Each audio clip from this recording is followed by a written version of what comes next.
ya, mulut dan hati, mulut dan hati. La ilaha illallah. Anda sebut. Okey, sekali lagi, mulut dan hati. La ilaha illallah.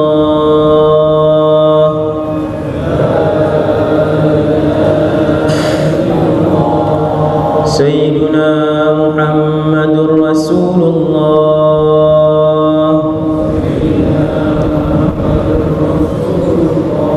Gerakkan hati sekali.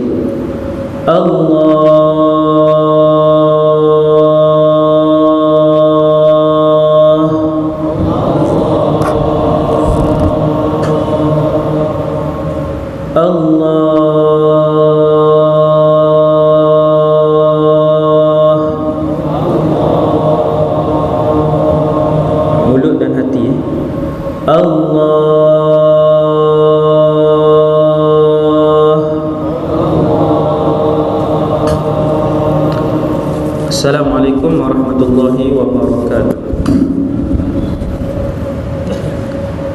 A'udzu billahi minasyaitonir rajim.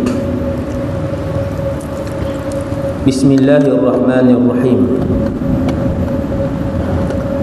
Alhamdulillahi rabbil alamin. Wassalatu wassalamu ala asyrafil anbiya'i wal mursalin wa ala alihi wa ashabihi ajma'in. Wala hawla wala quwwata illa billah al-aliyyil azim. Wala hawla wala quwwata illa billah al-aliyyil azim. Wala hawla wala quwwata illa billah al-aliyyil azim. Amma ba'd. Pertama sekali, yang duduk daripada pagi tadi tak niat nak iktikaf lagi, nawaitul i'tikaf fi hadzal masjid sunnatan lillahi ta'ala. Radina billahi rabba, kami redha Allah Tuhan kami, wa bil islami dina, Islam cara hidup kami, wa bi Muhammadin nabiyyan wa rasula, kami juga redha bahawa Muhammad sallallahu alaihi wasallam seorang nabi dan rasul.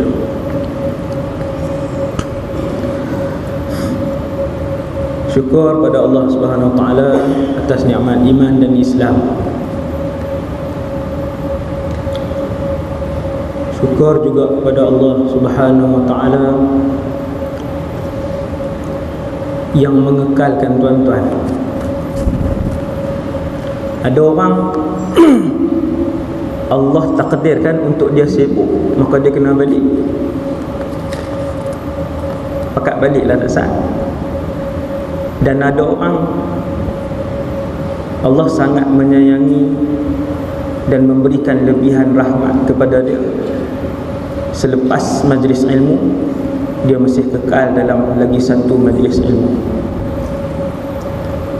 Itu antara tanda sayang dan kasih Allah SWT kepada kita semua, yang kita nak jaga, yang kita pohon kepada Allah. Seandainya Allah mencabut dan menjemput kita, maka jemputlah kita semua dalam keadaan kita sedang merindui dan mengasihi Allah Azza wa Jalla. Tajuk saya santai saja. Saya tak mau bawa berat, hak gerun-gerun kan. Selalu hak mahsyar tu dia gerun. Malam kemarin ceramah tajuk barzakh, pakcik tu tak lalu makan. Pakcik makan nasi je, tak lalu Ustaz. Allahu Akbar. Semana Saya kata tak apa, lain kali tak mau garang sangat. Sebab saya duk sebut kematian. Hari ni kita bersama dengan satu orang manusia yang kedudukan dia tempat kedua di kalangan umat Nabi Muhammad sallallahu alaihi wasallam. Sejak 1400 tahun yang lalu sampai hari ini, sampai kiamat, kedudukan kedua itu tidak boleh diganggu oleh orang lain dari sudut ketakwaan dan keimanan dia, iaitu Sayyiduna Umar bin Al-Khattab Abu Hafsin radhiyallahu anhu. Ulama tauhid menyebut bahawa umat Rasulullah adalah umat yang terbaik. Satu, kita di kalangan kita, umat Nabi Muhammad ni, yang hari ini dah masuk kurun ke-15, kurun yang terbaik adalah kurun yang hidup bersama dengan Rasulullah. Bahkan Nabi sebut sendiri, kalian tidak akan mendahului mereka. Seandainya kalian dapat bersedekah walaupun sebesar gunung emas, takkan boleh potong iman para sahabat. Nampak tak? Mereka yang paling hebat. Nombor satu. Kemudian hadis lain Nabi sebut khairun nasi qarni. Hadis tu, thumma alladhina yalunahum thumma alladhina yalunahum. Hadis khairul quruni qarni yang tu dhaif. Hadis hasan atau sahih khairun nasi qarni. Nabi kata umat aku, kelompok yang paling baik iman mereka, yang paling tinggi iman mereka adalah yang hidup dengan aku, iaitu sahabat. Sahabat berapa orang? Sahabat lebih kurang yang kita akan jumpa nanti insya-Allah di mahsyar, yang kita akan jumpa nanti bersembang dengan mereka insya-Allah di dalam syurga. Bilangan mereka lebih kurang, kata para ulama, antara 100 hingga 140 ribu sahaja. Ulama ambil mana? Kirakah? Ulama melihat kepada kehadiran dalam Hajjatul Wada', haji terakhir Nabi berkhutbah. Haji terakhir Rasulullah, bahkan itu adalah haji pertama Nabi dan yang terakhir. Nabi bagi khutbah di hadapan 100,000 orang umat Islam, yang kesemuanya sahabat, kesemuanya Islam, kesemuanya hidup pada zaman Nabi, kesemuanya bersua muka dengan Rasulullah, maka mereka sahabat. Ulama anggarkan sahabat-sahabat yang tak datang, wanita, orang tua, apa semua, lebih kurang semua sekali 100 hingga 140 ribu orang. Ini adalah kelompok terbaik umat Nabi Muhammad SAW. Di kalangan mereka semua ni, menduduki tempat kedua adalah Umar bin Al-Khattab radhiyallahu anhu. Sayyidina Umar. Bukti dia hadis yang tersangat banyak yang kita akan tengok pada hari ini, sebahagian daripada hadis-hadis kelebihan Sayyidina Umar. Kenapa dia menjadi mulia? Hari ini kita nak tahu kenapa Umar disayangi oleh Rasulullah dan kenapa Allah menyayangi Umar. Hak inilah yang paling besar dalam hidup kita, tuan-tuan. Apabila kita dipandang dan dikasihi oleh Allah dan Rasulnya, hal lain tak ada nilai apa. Tambah-tambah bila berdiri di padang mahsyar esok, hidup dunia kita hak 60 saat ni jadi macam sesaat je. Hidup dunia hak 60 tahun ni jadi macam sesaat je, sejam setengah aja. Waktu tu kereta tak ada, duit kereta beli SP kita tak ada, rupa syagak kita tak ada, jawatan kita tak ada, kerja kita. Waktu tu yang dipandang ialah siapa yang dikasihi oleh Allah dan Rasulullah SAW. Kenapa Allah dan Rasulnya menyayangi Umar sehingga membuatkan Sayyidina Umar ni, Nabi sebut dalam satu hadis, Nabi kata, wahai Abu Bakar, Nabi pegang bahu Abu Bakar di sebelah kanan Nabi. Nabi kata, wahai Umar, Nabi pegang Umar di sebelah kiri Nabi, sambil tangan duduk macam ni. Nabi kata, hakaza, macam ni lah yadkhulu thalathatuna al-jannah, kita 3 orang masuk syurga. Nak apa ya tuan? Ni Nabi pegang macam ni, dua orang tu. Nabi kata macam ni lah kita 3 orang akan berjalan sekali masuk syurga. sebesar-besar nikmat. Baca kisah Sayyidina Umar, kita akan melihat rupanya ketika Umar memerintah, Sayyidina Umar dan Abu Bakar memerintah seperti manhaj Nabi SAW. Seperti mana Nabi bertawaduk dan bersederhana dalam berharta. Bukan sederhana lah, kita kata dalam harta ini Nabi memberikan keseluruhan hartanya. Begitulah Umar memberikan keseluruhan hartanya ketika pemerintahannya. Ketika Nabi SAW diziarahi Umar pada satu hari, Umar tengok di belakang badan Nabi ada kesan tikar yang digunakan oleh Rasulullah. Begitulah pada zaman Umar, Umar juga ada kesan tikar itu di belakang badannya. Maksudnya apa tuan-tuan? Antara rahsia ketinggian iman mereka dan kejayaan perjuangan mereka di atas dunia ini ialah kebersamaan mereka dengan Nabi SAW dan juga mutaba'atuhum, ikut mereka akan Nabi SAW. Mereka ikut sungguh. Sahabat ni ikut sungguh. Cara Nabi berjalan, mereka nak ikut. Cara Nabi makan, cara Nabi semayang, cara Nabi senyum, cara Nabi bangun, cara Nabi mencapai roti dan sebagainya, itu juga diperhatikan oleh setiap para sahabat untuk ditiru oleh para sahabat. Itu rahsia dia. Itu rahsia dia. Sahabat tiru habis-habisan apa yang Nabi lakukan. Tak lari walaupun sejengkal ke depan dan tidak berbeza dengan Rasulullah walaupun sejengkal dan setapak ke belakang. Tak beza. Nabi patah gigi, mereka patah gigi. Nabi berhenti di satu pohon berehat selepas kewafatan Rasulullah. Sahabat berehat di pohon tu. Bila tabi'in tanya, apa dia ni dalam jalan berhenti kita nak berjalan, ada pokok berhenti. Maka para sahabat jawab, sebab dulu kalau Nabi lalu lorong ni, Nabi mesti berhenti bawah pokok ni. Mana ada kena mengena dengan ibadat? Mana ada kena mengena dengan ibadat, dengan akidah ni? Nabi berhenti je. Nabi berhenti tu sebab nak rehat. Selepas kewafatan Rasulullah, sahabat berhenti di situ. Bila tabi'in tengok heran, tabi'in tanya, sahabat jawab, sebab dulu Nabi berhenti di sini. Itu rahsia mereka. Itu rahsia mereka. Apabila Anas bin Malik radhiyallahu an tengok Nabi suka makan kuah yang ada di dalamnya buah labu. Bila buah labu tu tak nampak dah hak timbul, Nabi gagau dengan jari dia duk cari kot ada dalam kuah tadi. Hak ni ulama bahaslah apa hukum gagau lauk ataupun sayur yang ada dalam kuah. Tuan-tuan, ulama bahas panjang. Nabi gagau. Pi kali yang kedua orang buat lagi kuah, ada buah labu dalam tu, Nabi makan pulun.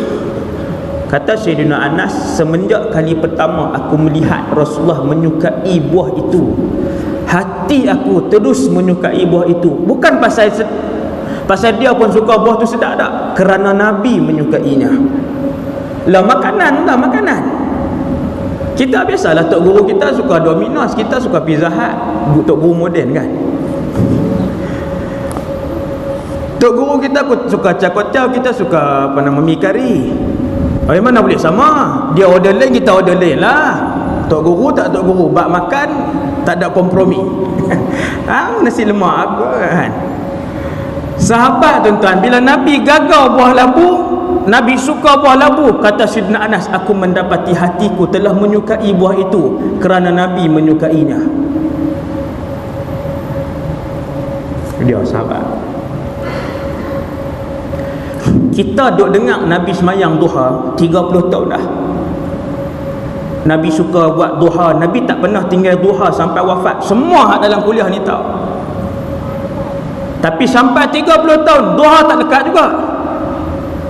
Sedangkan yang kita tahu Nabi suka itu adalah ibadah, bukan makanan, bukan pakaian, bukan selipar Nabi, bukan cara jalan Nabi sallallahu alaihi wasallam. Mohong tak kita ni? Mohong lah. Hadut sebut cinta Rasulullah betul ke? Betul ke? maka kena muhasabah saya dan kita semua. Tajuk Sayyidina Umar tak masuk kat garis 10 lah. Kan, saya tak apa, saya insya-Allah. Tuan-tuan yang dirahmati Allah sekalian, Sayyidina Umar masuk Islam umur muda. Sebahagian ulama kata lingkungan 27 tahun. Dia lebih kurang tu lah, khilaf sikit, tambah 3 tahun kurang setahun macam tu, biasalah. Masuk Islam umur 27. Ketika berusia 20-an, Umar telah pun menjadi wakil rasmi bagi kabilahnya Bani Adi untuk berurusan dengan semua kabilah lain. Kira kalau nak pergi ke parlimen ni, wakil kabilah Bani Adi Umar bin Al-Khattab zaman tu. Garang Sayyidina Umar, bengis Sayyidina Umar ni satu Mekah tahu dah. Sebelum masuk Islam, Sayyidina Umar seperti orang lain, bahkan mudminun fil khamri, kata para ulama.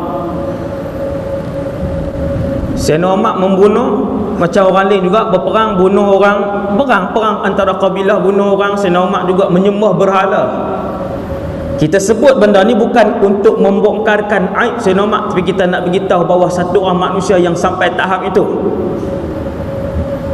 bila dia berubah dan bertaubat, dia boleh jadi umat Nabi yang kedua yang paling hebat imannya. Tuan-tuan, sembah bahala, membunuh.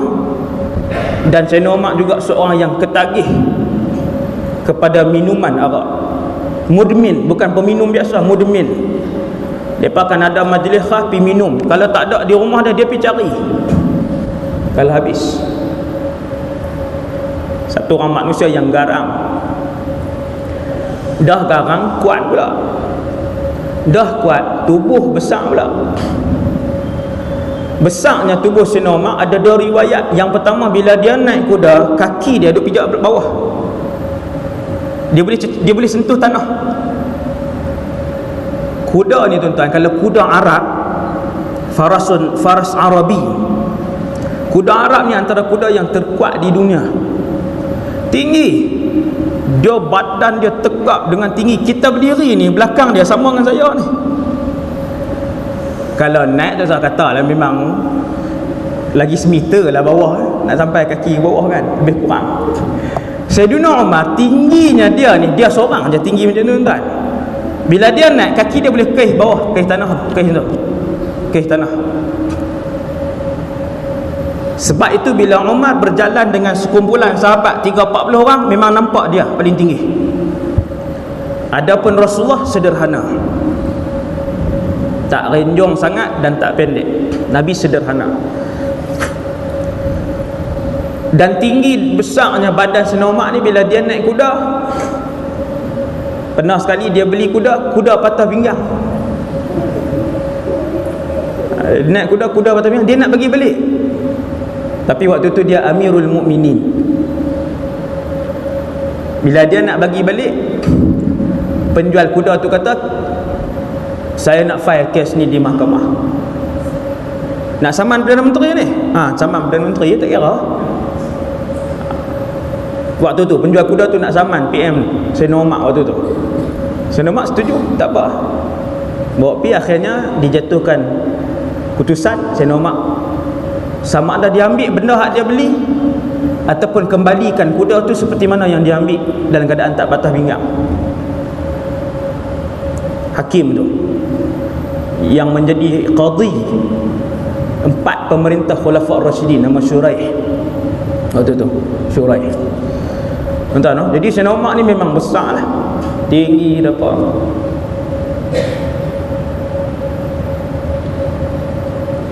Sampailah pada satu hari Nabi diutuskan apa semua. Apa reaksi Sayyidina Umar ketika tu, waktu Nabi diutuskan? Ketika itu Umar antara orang yang menentang Rasulullah. Tak nak dengar pun ustaz cerita dia. Ni nak sebut, selalu kita dengar Abu Jahal, Abu Lahab. Sayyidina Umar ni sebab dia masuk Islam dan dia hebat.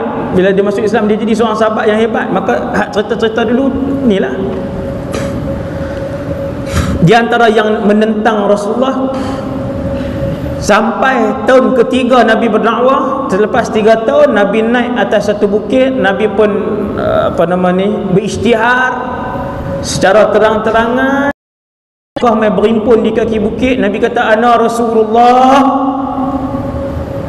Allah haramkan kepada kalian sekian, Allah haramkan kepada sekalian ke atas kalian sekian. Waktu tu Sayyidina Umar lagi marah. Memang dia seksa siapa yang disyaki masuk Islam, pakai baju Nabi, baca surat khabar Nabi pula silap. Saya buat contoh tuan-tuan. Dia sirah ni tuan-tuan sampai sampai kiamat dia pusing. Macam tu je, sama je. Maksudnya kerajaan Mekah ketika itu menangkap, menyiksa, memenjara dan membunuh siapa-siapa yang disyaki pengikut Muhammad sallallahu alaihi wasallam. Tak dapat keistimewaan orang Mekah apa semua, tak dapat kalau ikut Nabi. Maka Sayyidina Umar antara yang kalau dia dapat, dia siksa. Kemuncak kepada marah Sayyidina Umar waktu tu kepada Rasulullah ialah dia balik, dia kata tak boleh biar dah Muhammad. Dia pun pakai baju besi dia, bawa keluar pedang perang dia. Hari ni aku akan bunuh Muhammad. Itu kemuncak tu Sayyidina Umar ketiga tu. Hari ni pedang ini akan dibenamkan ke dalam badan Muhammad, dia kata. Marah. Maka dia pun keluar daripada rumah dia dalam perjalanan, berjumpa dengan satu orang sahabat masuk Islam tapi merahsiakan keislaman dia. Waktu tu trend di Mekah, yang masuk Islam merahsiakan sebab mudarat, maka mereka rahsiakan. Maka kawan ni, saya tak ingat nama dia, Nu'aim bin Mas'ud kalau tak silap, wallahu a'lam, tak ingat nama dia. Dia kata, wahai Umar, dengan pakaian perang ni ke mana? Dia kata, aku nak pergi bunuh Muhammad, aku nak cari dan hari ni aku akan bunuh dia. Umar bila dia sebut nak bunuh, jarang yang disebut itu tak mati. Selalu kalau dia tak puas hati tu, dia penggal dulu, kepala tergolek, tu mati lah. Umar ketika tu, siapa dia tak puas hati, dia penggal dulu. Maka waktu sahabat yang merahsiakan Islam itu dengar Sayyidina Umar kata nak bunuh Muhammad hari ni, dia kata dia pun mendapat ilham daripada Allah untuk menyebut kepada, wahai Umar, kenapa nak bunuh Muhammad sedangkan ahli keluarga hang sendiri masuk Islam?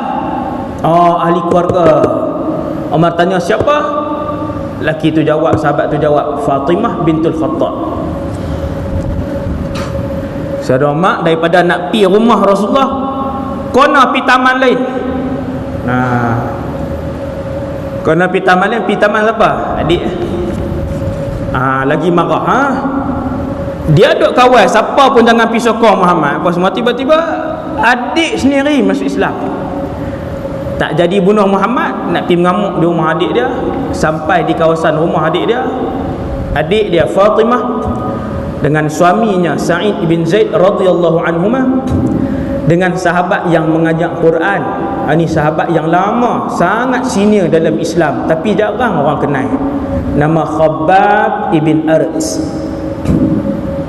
Dengan huruf kha, Khabbab.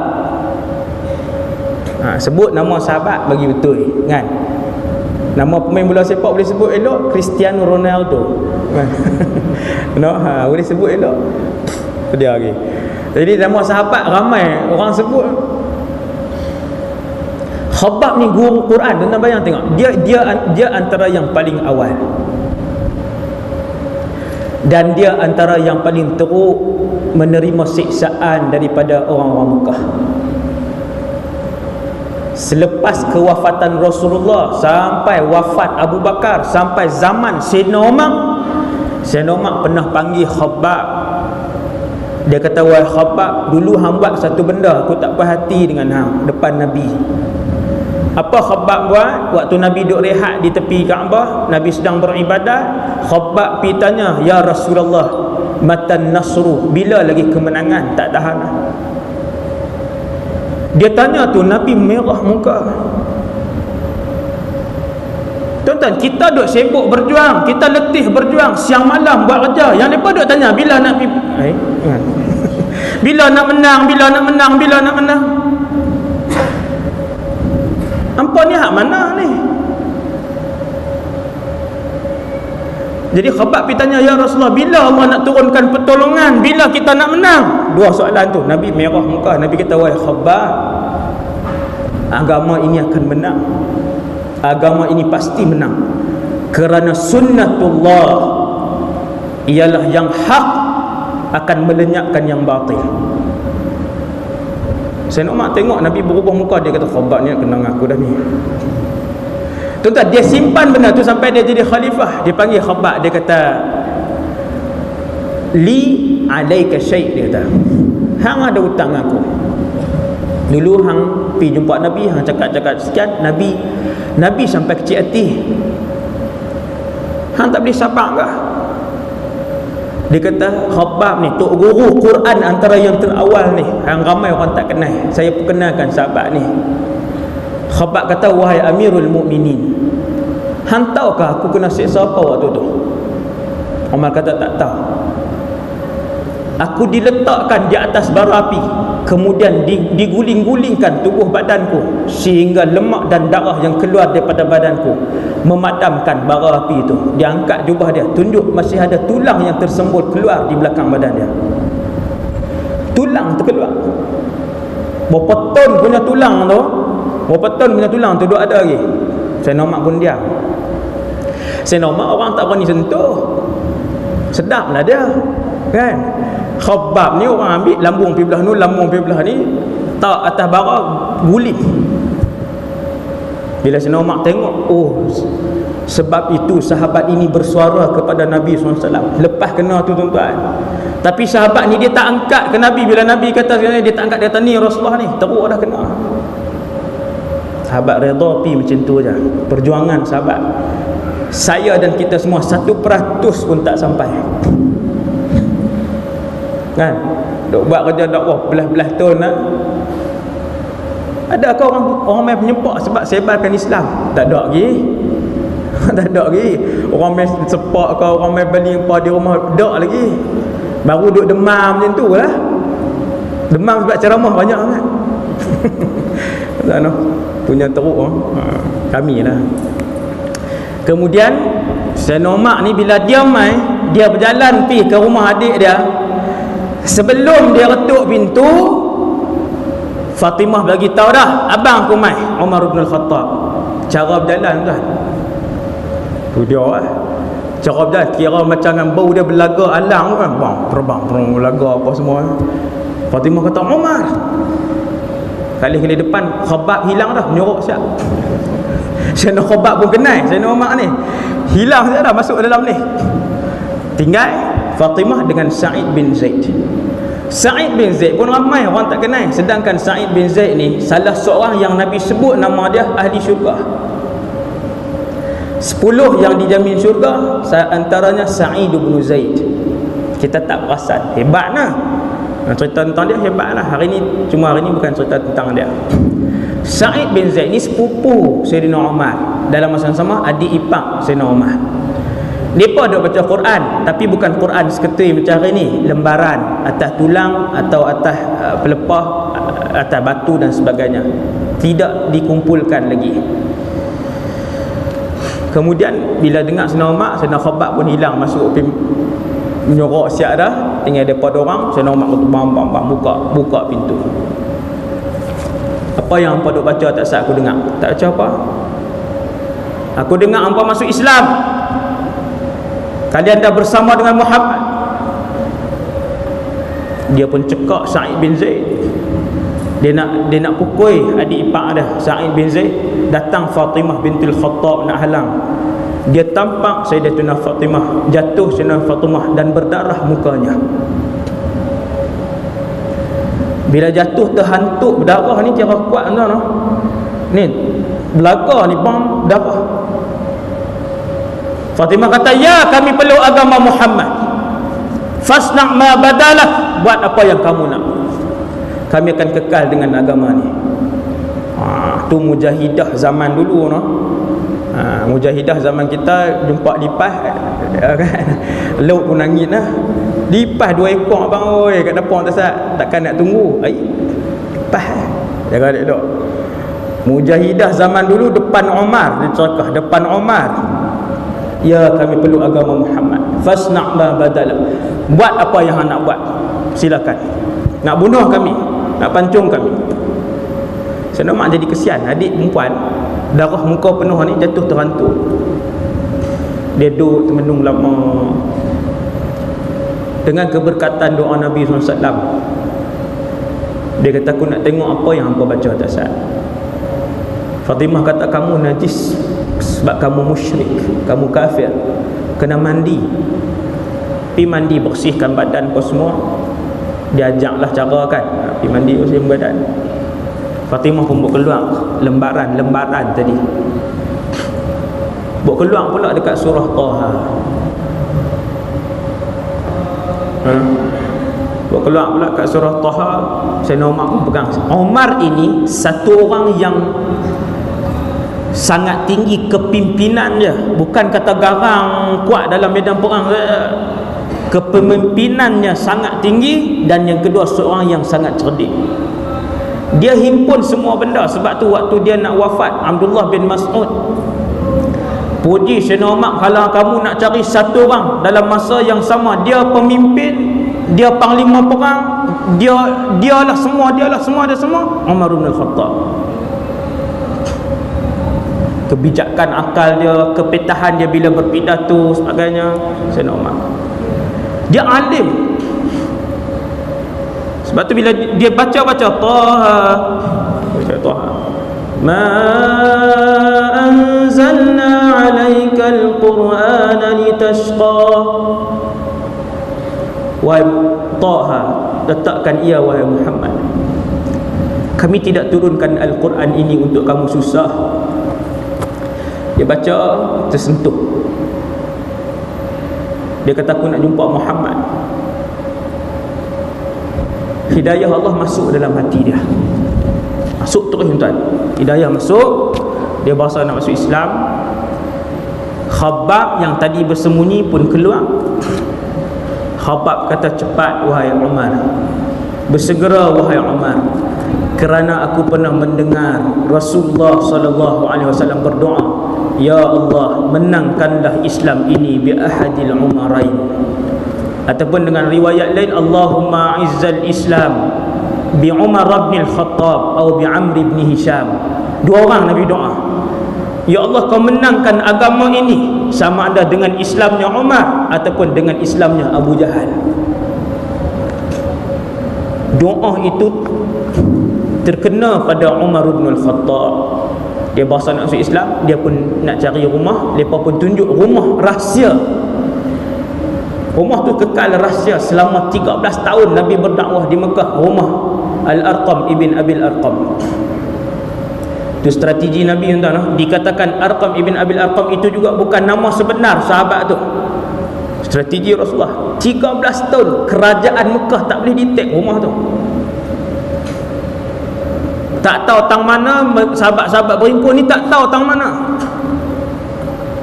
Bila sahabat-sahabat ni keluar pergi rumah tu, memang banyaklah cerita tentang strategi macam mana nak jalan pergi rumah tu, pun banyak strategi dia.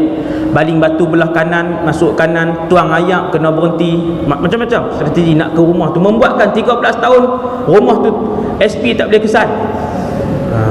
SP Mekah lah waktu tu.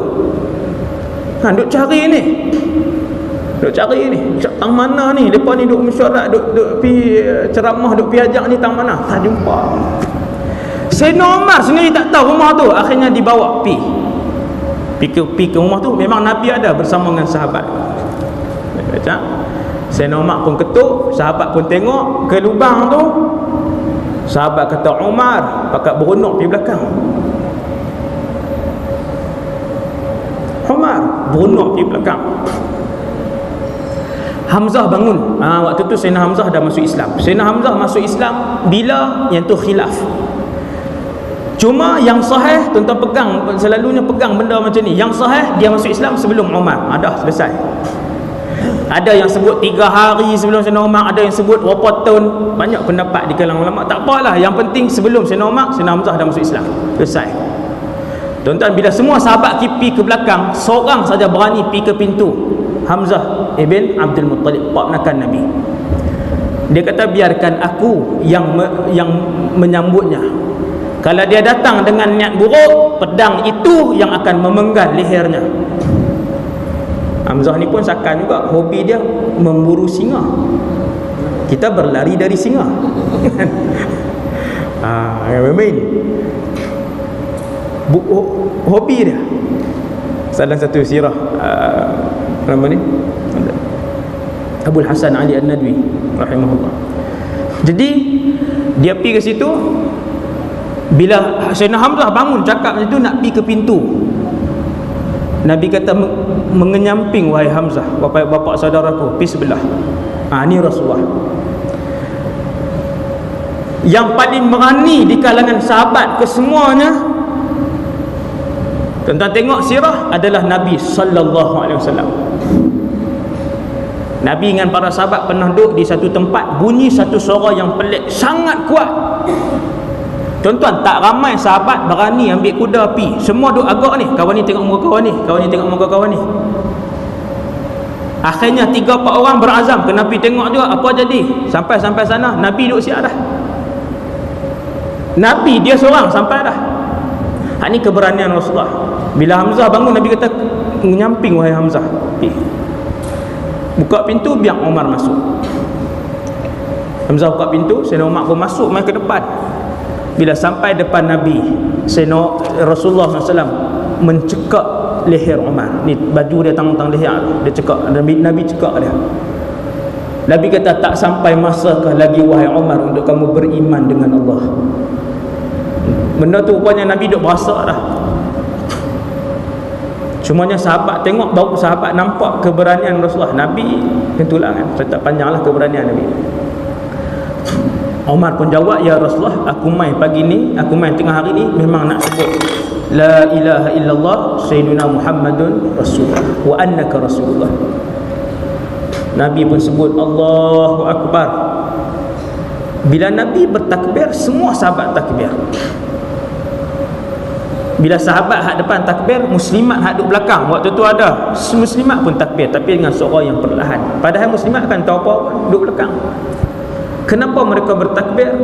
Kerana mereka tahu apabila Rasulullah bertakbir, satu benda besar yang berlaku. Berhubung kaitnya hati para sahabat dengan Rasulullah ni, dengar Nabi takbir Allahu Akbar, semua sahabat sambut Allahu Akbar. Baru tanya, apa yang berlaku? Umar masuk Islam, pakai sekolah. Bermula daripada hari pertama dia masuk Islam, maka Umar menjadi kaki kiri Nabi SAW, Sayyidina Abu Bakar menjadi kaki kanan Nabi SAW. Sehingga kedua orang ini digelar di kalangan sahabat sebagai syaikhan. Dua orang paling kanan Nabi, syaikhan. Sebut syaikhan di kalangan sahabat, Abu Bakar, Umar, tak ada orang lain. Tuan-tuan baca Bukhari, hadis Sahih Bukhari daripada awal sampai habis, baca Sahih Muslim daripada awal sampai habis, tuan-tuan akan tengok hampir setiap bab ada disebutkan dakhala Rasulullah wa ma'ahu Abu Bakr wa Umar. Nabi masuk bersamanya Abu Bakar dan Umar. Nabi duduk dan duduk bersamanya Abu Bakar dan Umar. Nabi berbincang bersamanya Abu Bakar dan Umar. Nabi naik bukit bersamanya Abu Bakar dan Umar. Nabi pergi pasar bersamanya Abu Bakar dan Umar. Nabi solat bersamanya Abu Bakar dan Umar. Maksudnya apa tuan-tuan? Ke mana saja Rasulullah pergi, benda pentinglah, benda besar, maka akan berada bersama dengan Rasulullah ketika itu. Yang pertama Abu Bakar, yang kedua Umar bin Al-Khattab. Pujian Nabi kat Sayyidina Umar ni banyak. Antaranya tak sah masuk syurga tu, masuk syurga sekali. Yang keduanya Nabi kata, aku manusia pertama yang berdiri di mahsyar. Thumma qama Abu Bakrin. Rasulullah hadis tak? Tu yang banyak nama dia. Kemudian kata Rasulullah, berdiri Abu Bakar. Thumma qama Umar, kemudian berdiri Sayyidina Umar. Lepas tu habis. Nabi tak sebut dah sahabat lain, Uthman ke. Aku manusia pertama berdiri di mahsyar daripada lepas tiupan sangkala yang kedua, kemudian berdiri Abu Bakar, kemudian berdiri Umar. Nabi mimpi. Nabi tengok ada ramai orang berjalan. Mimpi Rasulullah adalah dalil. Ini mimpi Nabi saja tuan-tuan. Mimpi Nabi ni boleh jadi dalil syariat. Mimpi Nabi sallallahu alaihi wasallam. Nabi mimpi, hadis ni hadis sahih. Saya tak baca dah, lagi lambat lagi. Nabi kata, semalam aku mimpi. Aku tengok ramai orang berjalan dengan pakaian masing-masing. Alaihim qumus, kata Nabi, semua pakai pakaian yang sama. Cumanya ada yang orang pakai baju qumus ni tuan-tuan adalah jubah. Dalam kitab Syama'il karangan Al-Imam Tirmizi sebut ahabbus thiyab ila Rasulillah al-qamis. Pakaian yang paling Nabi suka al-qamis. Apa terjemahan dia tuan-tuan? Jubah. Jubah ni yang ni lah. Bila tuan-tuan buka kamus, jubah ialah pakaian yang ada dua lubang, satu atas, satu bawah. Atas untuk buh ni, bawah lubang bawah tu. Ulama hadis pun bila hurai hadis tu, baju hak Nabi paling suka adalah jubah. Yang paling kerap Nabi pakai, yang lain pun Nabi pakai, hak paling kerap. Dan warna yang Nabi pakai adalah warna putih. Itu warna yang paling kerap digunakan oleh Rasulullah. Nabi kata, aku tengok dalam mimpi tu semua orang pakai jubah. Yang peliknya, ada jubah sampai ke dada, ada jubah sampai ke pinggang, ada jubah sampai ke lutut, ada jubah sampai ke pusat, ada jubah sampai ke kaki, ada jubah meleret. Kata Rasulullah, kemudian aku melihat muka Umar. Hadis ni Nabi sebut muka dia seorang saja. Aku tengok Umar, aku melihat jubahnya meleret-leret di atas tanah. Waktu Nabi duduk cerita ni, sahabat tanya, ma awal tadzalika ya Rasulullah? Apa maksud dia ya Rasulullah? Semua mimpi orang beriman boleh ditafsirkan, tetapi hanya mimpi Rasulullah boleh dijadikan dalil. Mimpi kita boleh ditafsirkan, benar, boleh diguna pakai, tapi tak boleh jadi dalil. Boleh guna pakai kita saja. Itu syarat dia. Tapi mimpi Nabi dalil. Bila Nabi kata, aku tengok Umar seorang saja waktu tu pakai pakaian jubah yang melabuh ke tanah, meleret-leret, dia bawa jubah dia. Nabi kata, aku tafsirkan ia sebagai ilmu, sebagai ad-din, agama. Nabi kata ad-din. Pakaian sifat dia melindungi tubuh badan kita, tutup tubuh badan kita, mencantikkan tubuh badan kita. Maka begitulah juga agama. Tuan-tuan, agama Sayyidina Umar ni agama yang kuat, kata para ulama. Kuat agama Umar diperakui oleh Nabi SAW. Dia seorang je hak Nabi nampak pakai jubah tu meleret sampai ke bawah. Padanlah tuan-tuan, di kalangan umat Nabi Muhammad dia yang kedua. Yang pertama Sayyidina Abu Bakar lah. Abu Bakar pun kelebihannya lebih besar daripada Umar lah. Kemudian Nabi mimpi lagi. Nabi mimpi kali yang kedua, Nabi nampak Nabi memegang susu, kemudian Nabi minum. Nabi minum susu tadi, Nabi minum. Sehinggalah Nabi nampak susu tadi duk mengalir masuk dalam kuku. Nabi kata, hatta yadkhula fi azfari. Masuk dalam kuku punya banyak Nabi minum. Habis Nabi minum, ada baki dalam bekas tu, Nabi bagi kepada siapa? Thumma a'taitu fadlati Umar. Hadis ni juga hadis sahih. Nabi kata, aku bagi hak lebihan tadi ni bagi kat Umar. Umar seorang lah. Sahabat tanya, ya Rasulullah, apa maksud mimpi itu? Nabi kata, ilmu. Sebab tu Sayyidina Umar tuan-tuan, bahkan keempat-empat khulafa' Rasyidin adalah mujtahid. Abu Bakar, Umar, Uthman, Ali, empat-empat ni mujtahid. Adakah semua sahabat mujtahid? Tidak. Bahkan bukan semua sahabat alim. Semua sahabat soleh, tapi bukan semua sahabat alim. Soleh dengan alim dua corong yang berbeza. Antara sahabat yang sifat dia mufti, mujtahid, Umar. Sangat alim lah. Sayyidina Umar ni sangat alim di kalangan sahabat. Nabi pun beritahu dah apa nama ni, yang kelebihan dia, yang kelebihan dia. Selepas Nabi wafat, Sayyidina Abu Bakar menjadi khalifah. Kemudian Abu Bakar wafat, lepas 2 tahun Sayyidina Umar jadi khalifah. Selama lebih kurang 10 tahun 6 bulan, antara tempoh yang agak lama.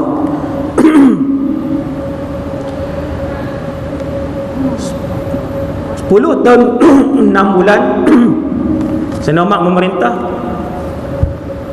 Para ulama karang satu buku yang menarik, tuan-tuan, Umar wa umara'uhu, Umar dan menteri-menterinya. Memang best. Buku tu cerita macam mana Sayyidina Umar menguruskan menteri kabinet dia. Antara syarat nak jadi menteri Umar sebelum bersumpah di dewan ialah hari pertama nak sign jadi menteri itu mesti isytihar jumlah harta berapa dan waktu tak jawatan ataupun diberhentikan ke apa ke, tak jawatan ke apa ke, harta yang ada ketika hari perlantikan itu mesti sama banyak ataupun kurang dengan harta pada hari perlantikan jawatan, tak boleh lebih. Kalau lebih akan dibawa ke Baitul Mal. Kalau waktu jadi menteri besar, gubernur ni menteri besar lah. Kalau jadi menteri besar dalam bank ada 20,000, waktu tak jawatan kena ada 20 je. Dia tak boleh 2 poin berapa, tak boleh. Kena bagi semua. Tu syarat tu, syarat jadi menteri zaman Umar. Sebab tu ulama karang satu kitab Umar wa umara'uhu. Umar dan menteri-menterinya. Memang dahsyat lah. Dan menteri-menteri Sayyidina Umar ni kesemuanya semua dipaksa untuk jadi ni. Bukannya semua bertanding, kesemuanya dipaksa, semua tak mau. Sahabat, tuan-tuan, sahabat. Sehingga membuatkan Sayyidina Umar pernah mengamuk sehari. Bila sahabat semua tak mau, seorang tak mau, Sayyidina Umar kata, pandai hangpa letak tanggungjawab ni atas tengkuk aku, kemudian semua pakat nak lari. Sayyidina Umar kata tak kira, hang jadi juga, dia lantik juga. Ni gubernur ni jadi. Sahabat tak teringin, tuan-tuan, walaupun waktu tu kekayaan Baitul Mal umat Islam ketika itu adalah 1/4 kekayaan dunia. Bukan macam kita kecil je. Kita kecil je. Waktu tu, tuan-tuan, kekayaan, bayang, 1/4 kekayaan dunia. Maka disebabkan keadilan Umar, semua menteri-menteri Sayyidina Umar kesemuanya lebih kurang 20-30 orang, kesemuanya bersifat adil seperti Umar Ibnul Khattab. Sampai kain daripada Yaman, orang buat main kain untuk seluruh penduduk Madinah dapat seorang satu bahagian. Semua akan dapat seorang satu bahagian. Kemudian Sayyidina Umar pun dapat. Waktu tu dia khalifah, dia Amirul Mukminin, presiden negara Islam. Sayyidina Umar juga mengambil satu bahagian sahaja. Bila dia ambil satu bahagian, dia nak buat jubah dia, mana sampai singkat lah, kawan tinggi. Maka Sayyidina Umar pun panggil anak dia yang sulung nama Abdullah, Ubaidullah, anak-anak Sayyidina Umar kan. Panggil, wahai Abdullah, ni kain hak bahagian kamu bagi kat ayah. Ayah tinggi nak buat baju tak boleh. Abdullah kata tak apa, ambil. Sayyidina Umar pun ambil dan dia buat pakaian dia. Siap pakaian tu, satu hari dia pun pakai, berucap depan orang ramai, ayyuhan nas, wahai umat Islam sekalian, isma'u wa'u, dengar dan taat. Salman Al-Farisi bangkit, dia kata la nasma' wa la na'i, Dengar pun tak mau, faham pun tak mau. Tuan-tuan, kalau baca sirah ni perangai sahabat, mana-mana sahabat lain buat salah, lah tu juga akan ditegur. Sekarang tu juga. Tuan-tuan buka sirah. Waktu Muawiyah jadi raja di Syria, jadi raja di Syria, mewahnya ketika tu emas ni setinggi bukit. Sayyidina Muawiyah bin Abu Sufyan ni sahabat, dia naik berkhutbah depan ni semua apa nama ni umat Islam ramai. Dia pun khutbah, dia kata harta Baitul Mal semua harta aku. Tentu orang diam. Dia ulang, harta Baitul Mal semua harta aku. Aku yang memerintah, aku yang jadi menteri kewangan, aku yang boleh buat keputusan aku. 3 kali dia sebut, bangkit satu orang hujung sekali. Bila bangkit dia kata, kamu menipu wahai Muawiyah, itu bukan harta kamu, Allah mengamanahkan kepada kamu. Rupa-rupanya hak bangkit tu sahabat. Hak lain siapa? Hak lain orang biasa lah. Nabi wafat dah waktu tu. Nabi, Abu Bakar, Umar, Osman, Ali wafat dah. Muawiyah jadi raja di Syria. Bangun hujung sekali, tua dah. Satu orang sahabat bangun dan mengherdik dia. Muawiyah pun jawab. Dia kata, sebenarnya aku ingin melihat apakah ada lagi sahabat Nabi SAW dalam kumpulan ni. Mereka pun tahu, kata sahabat, kalau dia sebut benda ni, mesti sahabat bangun. Tak ada cannya. Beza sahabat dengan kumpulan yang selepas dia pun. No? Baru sebut tuan-tuan, bukan ambil lagi. Sayyidina Muawiyah tak ambil pun, baru sebutnya. Maka tuan-tuan, bila Sayyidina Umar bangkit dengan pakaian jubah yang baru, tapi sahabat nampak pakai 2. Sahabat nampak 2 kain tu, sahabat nampak. Bangun Sayyidina Salman, dia kata dengar pun tak mau, faham pun tak mau. Sayyidina Abu Bakar kata, lima ya Salman, kenapa wahai Salman? Siapa? Dengar pun tak mau, taat pun tak mau. Salman kata, kami semua dapat seorang satu. Amirul Mukminin dapat 2 bahagian baju. Tuan-tuan, sahabat sebut tu bukan dia teringin baju tu. Tuan-tuan kena faham. Sahabat sebut itu atas dasar ta'muruna bil ma'ruf wa tanhauna 'anil munkar. Itu je. Kalau mereka teringin, mereka berebut dah jawatan gubernur tu. Tapi sahabat sebut itu untuk membetulkan kezaliman yang dilakukan oleh mana-mana pemerintah. Bila bangun Salman kata, kami tak puas hati, hang dapat 2, Amirul Mukminin dapat 2, kami dapat 1. Umar kata, qum ya Abdullah, ajib Salman. Bangun wahai Abdullah, jawab Salman. Bagi jawapan kepada Salman. Maka Abdullah, anak sulung Umar pun bangkit. Dia kata, ayah aku ni orang dia besar, orang dia tinggi, dia dapat 1 bahagian, aku dapat 1 bahagian, macam yang semua orang tahu. Bila dia nak buat baju dia tak cukup, aku yang bagi bahagian aku dekat dia. Oh, barulah dewan tenang waktu tu. Semua duduk balik. Kata Salman, al-an nasma' wa na'i. Lah ni kami dengar dan kami akan patuh dan kami akan faham, kata Salman. Ulama nak bagi tahunya keadilan. Bila raja yang memerintah, presiden yang memerintah, pemimpin yang mengendalikan urusan rakyat itu adil, keadilan itu pasti meresap masuk ke bawah, mesti. Keadilan tu mesti meresap masuk ke bawah. Kerana itu adalah sunnatullah. An-nasu ala dini mulukihim. Masyarakat, rakyat akan ikut cara hidup pemerintah mereka.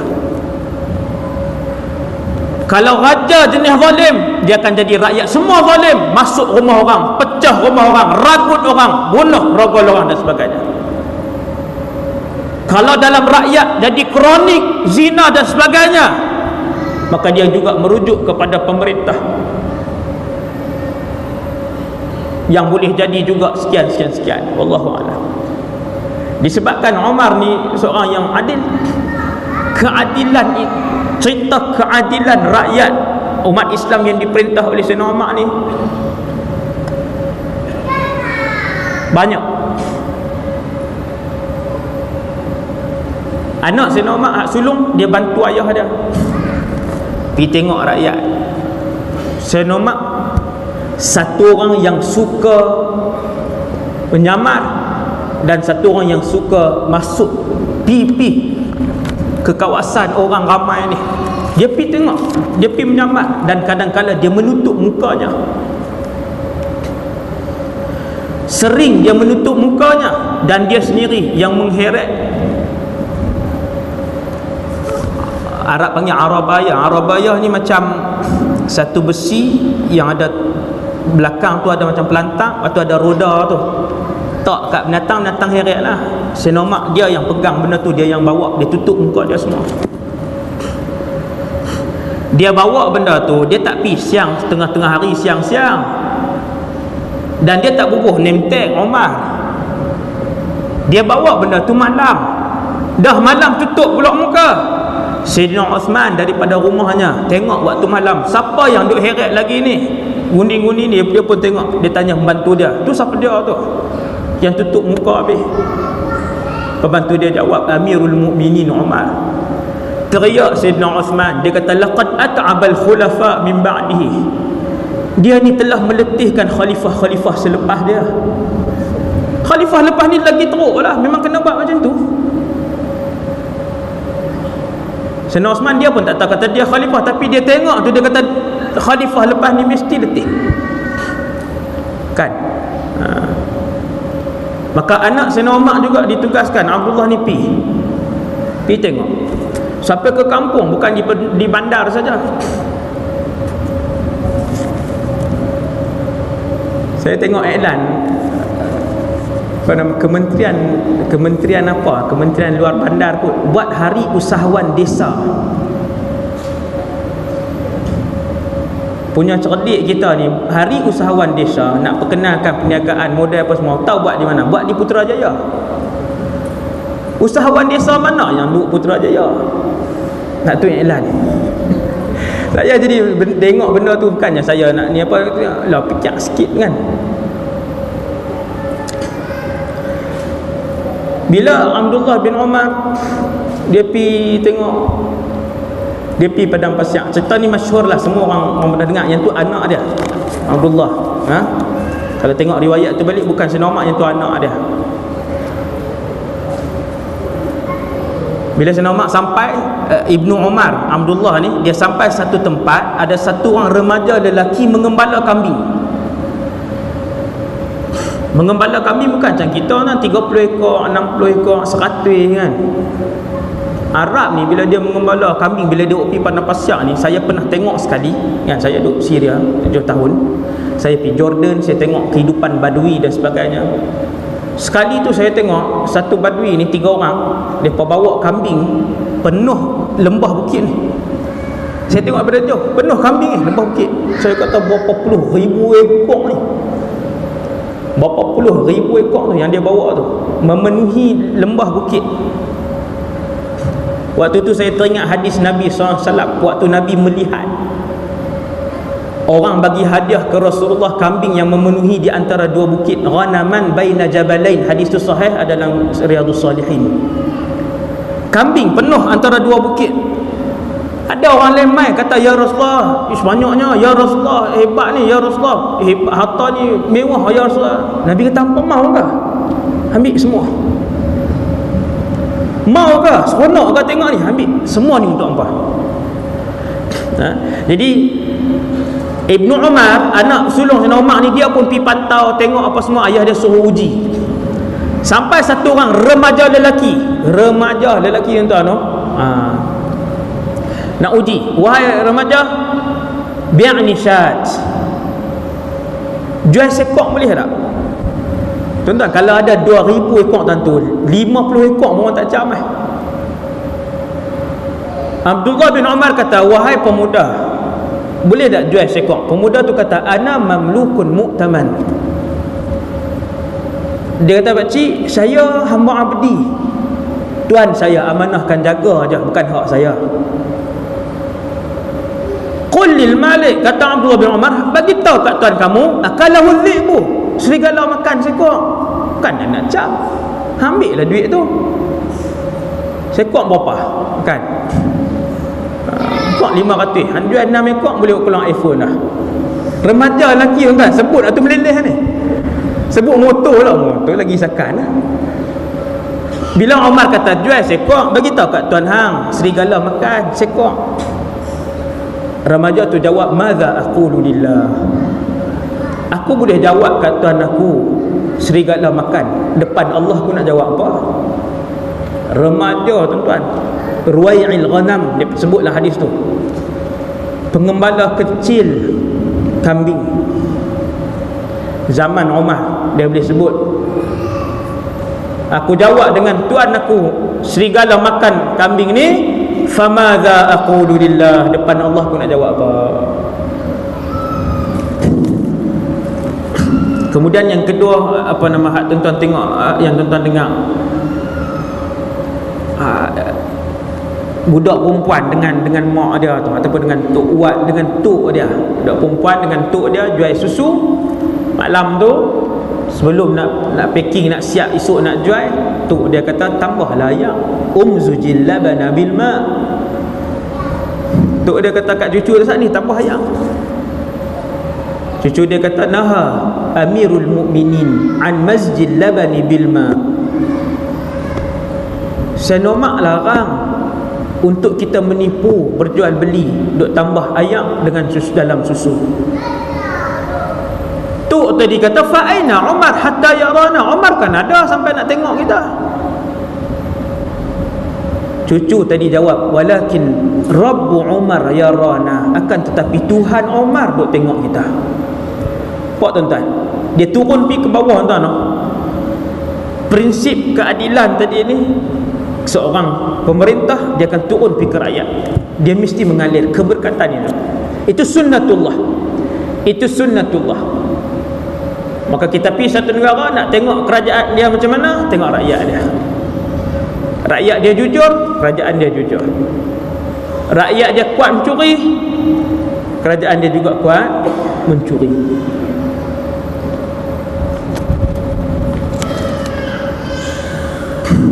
Kemudian boleh berhenti ke? Teruslah. Akhir sekali, karamah ataupun benda besar yang Allah kurniakan kepada Sayyidina Umar. Karamah ni benda luar biasa yang berlaku pada mana-mana orang beriman. Benda luar biasa yang berlaku pada mana-mana orang beriman.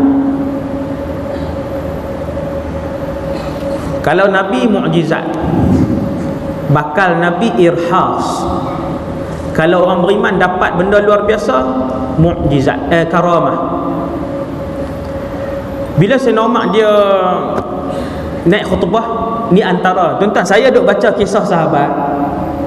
Sahabat ni jarang berlaku karamah. Adakah kerana mereka tidak mulia iman? Jawapan dia tak, bukan sebab tu. Sahabat ni kita jarang dengar cerita karamah ni sebab keimanan mereka dan kebersamaan mereka dengan Rasulullah sudah cukup untuk dizahirkan karamah mereka. Tu dah cukup dah, kebersamaan dengan Nabi tu dan pujian Nabi kepada mereka, yang tu dah cukup. Sebab tu jarang kita nak dengar karamah sahabat seperti mana yang kita dengar karamah imam-imam Nawawi, imam imam-imam lain lah. Karamah Imam Syafi'i, Imam Ahmad ibn Hanbal, lebih banyak karamah mereka tu yang kita dengar. Antara sahabat yang karamah dia banyak sehingga dikarang kitab, punya banyak karamah dia sehingga dikarang kitab. Antara benda luar biasa Sayyidina Umar ni, dia naik khutbah. Sebelum dia naik khutbah, dia hantar satu pasukan tentera mewakili umat Islam berperang dengan Parsi. Dah sampai Parsi, Sayyidina Umar pun naik berkhutbah. Setengah-tengah berkhutbah, Sayyidina Umar sebut, ya Sariyatu al-Jabal al-Jabal. Dia panggil nama komander khutbah tu. Panglima khutbah pula dah. Panglima perang sahabat tu nama Sariyah ibn Hisan. Dia panggil, ya Sariyah. Sayyidina Umar panggil tang ni, al-Jabal al-Jabal, rapat bukit, naik bukit. Nescaya kamu selamat dan kamu boleh menyerang. Lepas tu Sayyidina Umar sambung balik khutbah, lepas tu turun semayang apa semua macam biasa. Sahabat lain kata dia ni apa dia kan menjerit ni. Maka baliklah pasukan daripada Parsi balik. Sahabat lain di Madinah tanya, apa dengar sesuatu ke? Kerana Amirul Mukminin memanggil nama panglima kalian ketika berkhutbah dan dia menyebut bukit-bukit. Jawab Sariyah, ya. Ketika mana kami bertempur, kami dikepung. Kemudian ketika dalam keadaan getir kami dikepung, tak tahu nak pergi ke mana tak saat ni. Ada berapa penjuru, tinggal berapa penjuru je yang selamat. Tiba-tiba kami mendengar suara Umar memanggil, wahai Sariyah, naiklah kamu ke atas bukit. Naik kamu ke atas bukit. Kami pun memandang bukit yang paling tinggi, kami pun naik. Akhirnya naik tu bukan saja selamat, boleh serang musuh pula ke belakang dan kami menang. Karamah. Sampai tara tu tuan-tuan, sampai tara tu Tuhan buka hijab Sayyidina Umar waktu duduk khutbah tu. Buka hijab Sayyidina Umar, nampak manusia kedua tuan, umat Nabi. Begitu juga waktu pemerintahan Sayyidina Umar, antara menteri Sayyidina Umar Amr bin al-As di Mesir, menteri gubernur waktu tu. Setiap tahun orang Mesir adat mereka akan buang anak dara ke dalam sungai Nil untuk membuatkan sungai tu berjalan seperti biasa. Kalau tak buang, sungai tu dia nanti kering. Hadis tu juga hadis yang sahih. Cerita tu sanad dia sahih. Hak tadi sanad dia hasan, hak cerita Sariyah dalam kitab Al-Imam Al-Baihaqi. Kemudian bila pi pemerintahan Islam ke sana, Amr bin al-As sampai di sana, tahun tu mereka nak siap lah, nak darah seorang. Ikat apa nak tahu. Sampai kepada Amr bin al-As, Sayyidina Amr bin al-As ni sahabat Nabi radhiyallahu anhu, dia kata jangan. Amalan ni khurafat. Amalan ni kita boleh membuatkan kita semua syirik kepada Allah. Jangan. Tetapi bila kata jangan, sungai berhenti mengalir, air duk kuih surut. Kuih surut, lepas seminggu, lepas 2 minggu, lepas sebulan, lepas 2 bulan, kuih surut, orang pakat nak pindah daripada tebing sungai ni. Bila keadaan kritikal, Amr bin al-As tak boleh buat apa. Sungai kan nak buat apa? Dia bukan boleh nak pelebak sungai apa, yang tu sungai paling memang yang terpanjang di dunia lah, Nil. Amr bin al-As tulis surat pi ke pusat pemerintahan Islam Madinah Al-Munawwarah. Surat sampai ke Madinah, Sayyidina Umar pun jawab, tuliskan sepucuk surat kepada sungai Nil. Tulis sepucuk surat kepada sungai Nil. Orang pun tulis, min Abdillah, daripada Abdullah, Amiril Mukminin, ketua kepada orang-orang yang beriman. Tak sebut nama dia tuan-tuan, tawaduk. Sayyidina Umar ni bukan calang-calang orang. Bila dia mati kena bunuh pun tuan-tuan, orang pakai angkat dia, tak kepala dia atas riba. Dia kata, letakkan kepalaku di atas tanah. Tawaduk. Dia tak tulis nama dia. Dia kata min Abdillah, daripada seorang hamba Allah, ila Nil Misra, kepada sungai Nil Mesir. Boleh cakap dengan makhluk lah. Sekiranya kamu mengalir kerana diri kamu yang mengalirkan kamu, maka janganlah kamu mengalir sampai bila-bila. Fa in kunti tajri lillahil wahidil qahhar, kalau kamu mengalir disebabkan Allah yang mengalirkan kamu, maka aku memohon kepada Allah untuk mengalirkan kamu. Tulis surat tuan-tuan. Surat Umar dibawa pergi ke Mesir. Jauh tuan-tuan, Madinah ke Mesir ni jauh. Sampai ke Mesir, Amr bin As membuka surat ke sungai Nil. Lalu dicampakkan surat itu yang ditujukan kepada sungai Nil. Ketika surat itu jatuh ke permukaan, air sungai Nil pun mula bergerak. Karamah sampai tera tu tuan, sampai macam tu. Jadi itulah antara kelebihan. Saya rasa setakat tu dulu. ceramah untuk pagi ni, apa yang kita faham ialah Umar satu orang yang dulunya jauh sangat daripada Allah. Kalau tuan-tuan tengok sejarah hidup dia tu, seolah-olah lebih jauh dia daripada Allah sebelum masuk Islam daripada kita. Dia lebih jauh daripada Allah. Tapi setelah memeluk Islam, Sayyidina Umar menjadi yang kedua terhebat kalangan umat Nabi SAW. Sebab rapat dia dengan Nabi, ikut dia sunnah Nabi SAW satu persatu. Maka itulah rahsianya. Moga-moga kita juga diberikan kecintaan Allah dan Rasulnya ke dalam hati kita, untuk sama-sama kita berada dengan para sahabat radhiyallahu anhum di akhir akhirat kelak. Aqulu qali hadza astaghfirullahal azim li wa lakum. Assalamualaikum warahmatullahi wabarakatuh. Bismillahirrahmanirrahim. Alhamdulillah wassalatu wassalamu ala Rasulillah wa ala alihi wa sahbihi wa man wala. Allahumma 'allimna ma yanfa'una. Ya Allah, ajarkanlah ilmu yang bermanfaat pada kami. Wanfa'na bima 'allamtana. Ya Allah, manfaatkanlah ilmu yang Kau curahkan kepada kami. Wazidna 'ilman wa 'amalan wa ikhlasan fi hayatina. Tambahkanlah kepada kami ya Allah ilmu, amal ibadah dan keikhlasan dalam kehidupan kami. Sallallahu ala sayyidina Muhammad wa ala alihi wa sahbihi wasallam. Walhamdulillahirabbil alamin.